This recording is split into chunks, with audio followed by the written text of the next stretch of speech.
A massive gear change for us in the Hauraki Gulf is we've started using 6-inch square mesh as opposed to like traditionally they would just have a 5-inch diamond mesh, and we've done that to reduce our undersize catch, and it's just been absolutely revolutionary.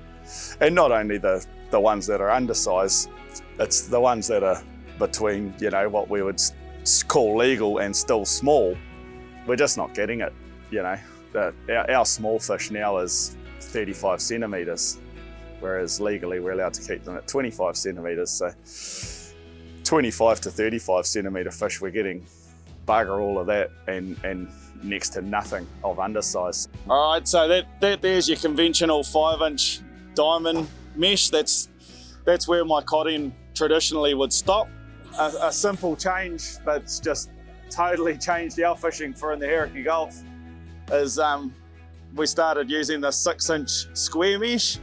So that drags through the water, well, if you can see it like that, rather than pulled down diamond, that's just a much bigger opening, and it stays open as you're dragging, and it's just totally blown us away how revolutionary that's been for letting go the undersize, and also fish that's in size but still what we'd call a small fish. Now the fish that are getting stuck in there are generally about 35 centimetres as opposed to with the traditional 5-inch diamond, they're about 25 centimetres. Massive difference. I think we're finally moving on from the days of catching as much as we can, as quickly as we can, without any care for how we catch it. And we're moving towards a more conscientious and sustainable harvesting techniques across the whole fleet.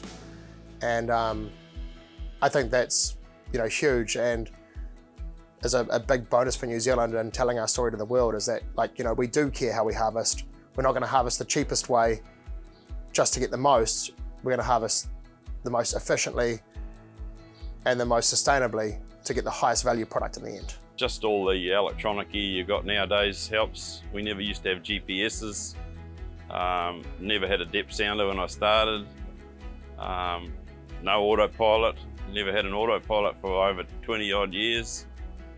And so, yeah, everything just helps out. All the haulers are automatic now. I started with just hand haulers, hauling by hand. Now it's all hydraulic. For the bird side of it, now we're running Tory lines. We're not catching birds.